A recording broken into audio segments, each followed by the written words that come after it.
A derrubada da MP do IOF na Câmara pautou o noticiário nacional nos últimos dias. A gente falou, inclusive, a semana inteira sobre isso. Para falar sobre a relação entre o Congresso e o governo e as pautas prioritárias na casa no último trimestre do ano, o Jornal da Manhã recebe agora o deputado federal pelo PL do Rio de Janeiro, Carlos Jordi. Deputado, seja muito bem-vindo. Bom dia. Bom dia, Paula, David e todos que nos acompanham na Jovem Pan. Um prazer poder falar com vocês. Deputado, vamos falar primeiro da derrubada da MP do IOF, que foi o assunto da semana. O governo garantia que essa MP seria para arrecadar mais e com isso, com essa derrubada, o governo deixa de arrecadar. Para o ano de 2026, na sua avaliação, qual o impacto fiscal disso?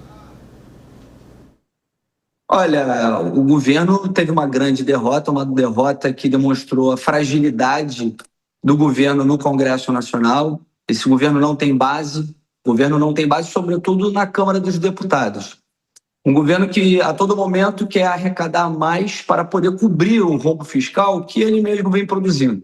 Vai destacar que esse governo já arrecadou, esse ano, 3 trilhões. É o recorde de arrecadação. O governo arrecada muito mais, gasta muito mais do que arrecada.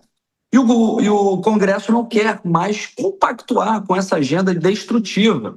Uma agenda que serve somente para fazer isso que nós já destacamos, que é cobrir o rombo que vem sendo produzido pela irresponsabilidade e incompetência do governo. O governo aumenta mensalmente, praticamente, uma média aí de impostos no nosso país. São a cada 37 dias um imposto novo no nosso país. E a MP 1303, inicialmente, pretendia aumentar 11 impostos. E, através da comissão especial, reduziram para 8 impostos, numa tacada só. O Congresso, mesmo na base das ameaças que vinham sendo feitas pelo governo, dizendo que iria fazer contenção de gasto, queria reduzir as emendas parlamentares se não fosse aprovada, o governo deu seu recado que não vai compactuar com essa agenda e demonstrou a fragilidade do governo. Com isso, agora o governo tem um rombo aí de 20 bilhões para o ano de 2026. E que, na verdade, o governo tem que só fazer o dever de casa, não tem que passar essa conta para o trabalhador, não tem que passar essa conta para a população. Se o governo quer equilibrar as contas públicas, que ele faça pelo lado da despesa, porque o governo está acostumado a fazer isso, equilibrar a conta pública somente pelo lado da receita, aumentando imposto, aumentando a arrecadação. Mas esse imposto não é para garantir uma neutralidade, não é para poder fazer com que haja justiça fiscal. Pelo contrário, é confisco legal, é para poder fazer exatamente isso que nós estamos vendo. O aumento da despesa pública de uma forma desenfreada, com ministérios, com cargos públicos, com políticas populistas por conta de eleição que vai acontecer no ano que vem. Bom, ainda há pouco o André Anelli, trouxe a informação, deputado, sobre também a proposta da escala 6x1, de reduzir essa escala.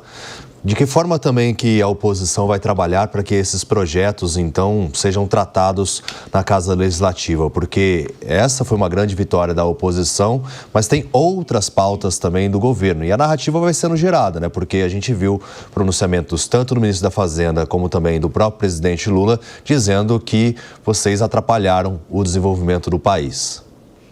Não, na verdade, nós não atrapalhamos o desenvolvimento do país. Nós atrapalhamos o desenvolvimento de uma agenda destrutiva que vem sendo feita pelo governo, como já vem sendo feita desde o início do governo. E, por exemplo, nós vimos aí recentemente o aumento do IOF, que agora novamente eles trazem como medida para compensar a perda de arrecadação que seria feita com o MP 1303. Uma coisa absurda. Raciocinam comigo. O IOF, o Imposto sobre Operações Financeiras, ele não tem fins de arrecadação. Ele é um imposto que tem fins regulatórios. Um imposto que serve para a proteção da indústria nacional, para contenção da inflação, e não tem esse fim fiscal, como, por exemplo, o imposto de renda e outros tributos diretos. E o que nós estamos vendo é eles utilizarem esse tributo, o IOF, com fins de fazer caixa. Por quê? Porque o governo ele faz um rombo fiscal como nunca se antes viu na nossa história. E por isso mesmo que o Congresso, de uma forma muito acertada, fez aquele projeto de decreto legislativo para derrubar o IOF, porque ele teve desvio de finalidade, um tributo que era de caráter extrafiscal, regulatório, utilizado com fins arrecadatórios. Então, o governo ele tenta, a todo momento, fazer caixa, arrecadação, ele tenta tirar mais impostos da população para poder fazer políticas populistas, como, por exemplo, o fim da escala 6x1. Olha, eu tenho plena ciência, plena convicção de que a maior parte do Congresso Nacional, inclusive de deputados de esquerda, deputados do PT, sabem que é inexequível, que é inaplicável uma medida como essa, o fim da escala 6x1. O fim da escala 6x1, por mais que nós saibamos que seria importante para garantir até a saúde dos trabalhadores, é inexequível, porque desde o momento em que pequenas, sobretudo pequenas e médias empresas, elas tiverem que fazer com que haja a aplicação dessa medida, acabar com a escala 6x1, elas vão ter que contratar mais pessoas. Contratar mais pessoas, você tem mais encargos trabalhistas, mais encargos sociais. Você vai ter que repassar essa conta para o cidadão. Então, vai ter inflação, vai encarecer o preço dos produtos. Muitas empresas, inclusive, vão fechar. É evidente que o governo está fazendo isso por conta de época de eleição, porque ele está fazendo essa propaganda, esse marketing muito desleal de nós contra eles, como se o Congresso fosse contra o povo e o governo fosse a favor do trabalhador, a favor da população, que quer, inclusive, taxar os super ricos para garantir justiça social e fazer com que essas pessoas possam ser atendidas com benefícios sociais, com programas sociais. Isso é uma grande mentira. Porque, na verdade, o que nós estamos vendo é um governo que está, a todo momento, só pensando na sua reeleição e gastando muito mais do que arrecada e passando essa conta para o cidadão. Deputado, deixa eu chamar os nossos comentaristas para participarem dessa entrevista também. Quero chamar primeiramente o Acácio Miranda. Deputado, bom dia. Obviamente, quando a gente olha para o mapa do Congresso Nacional, especialmente da Câmara dos Deputados, há um nítido desenho entre o que seja situação e o que seja oposição. E no meio disso nós temos um grande bloco, que é o bloco do Centrão. No seu entendimento, qual é a importância ou qual é a participação do Centrão nestas pautas econômicas? Se o Centrão tem votado de forma sólida com a oposição? E se, no seu entendimento, há expectativa que esse posicionamento do Centrão seja mantido ou o Centrão espera um gesto do governo para que mude os ventos, para que mude a direção dos seus votos? Olha, Cássio, na verdade, o Centrão ele acaba realmente sendo esse grande fiel da balança.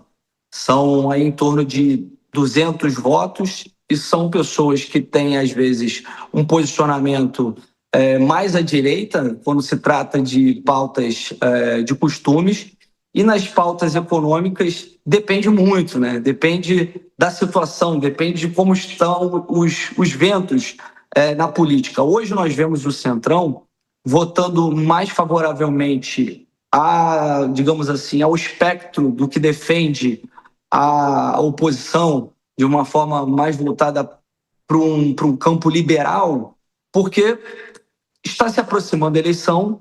Nós sabemos que o governo Lula, ele, por mais que tenha dado uma recuperada recente, ainda é um governo muito impopular, um governo medíocre, e diversos partidos do Centrão estão pulando do barco, não querem mais fazer parte do governo, inclusive a União Progressista, que faz parte, a União Brasil e o Progressistas pularam desse barco, já mandaram seus ministros entregarem seus ministérios, porque acaba sendo uma relação custo-benefício muito pesada para os partidos participarem de um governo como esse, que é um governo medíocre, que não tem uma marca de entrega. Eu acho que a maior entrega, né, que foi feita recentemente por esse governo agora foi a isenção do imposto de renda. Fora isso, não há nada.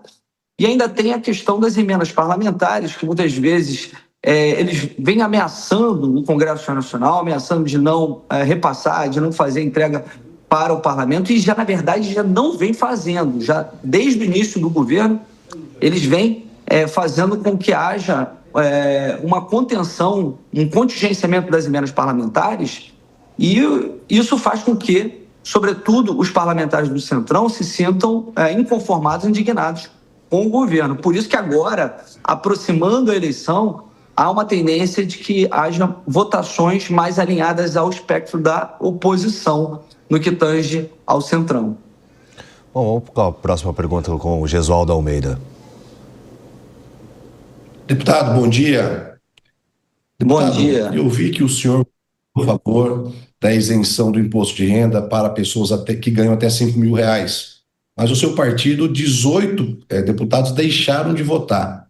O senhor também se colocou contrário à pauta do 6x1, da jornada 6x1. O senhor não tem receio de que passe uma narrativa para o eleitor de que o PL, agindo dessa forma, é contra os interesses da população mais pobre, e isso não seja um combustível ainda maior para o discurso do governo, sobretudo buscando a reeleição? Olha, eu não vejo dessa forma, não, até porque grande parte do nosso partido votou favoravelmente à isenção do imposto de renda. Isso não quer dizer que, por conta de 18 pessoas, que isso vá contaminar algum debate nesse sentido, criar alguma narrativa contra nós. Eu votei favoravelmente à isenção do imposto de renda, apesar de eu achar que o projeto ele não estava adequado. Eu acredito que nossa legislação ela precisa de um aprimoramento para garantir que o gestor público, a partir do momento que faça algum benefício fiscal, a concessão de alguma isenção fiscal, ele tem que ter a responsabilidade de fazer com que haja uma compensação no que tange a corte de gastos. Inclusive, eu até apresentei um projeto de lei complementar para alterar a lei de responsabilidade fiscal no artigo 14, para garantir isso, que o gestor, a partir do momento que ele quer fazer uma isenção como essa do imposto de renda, que ele faça corte de gastos em despesas correntes, despesas primárias continuadas.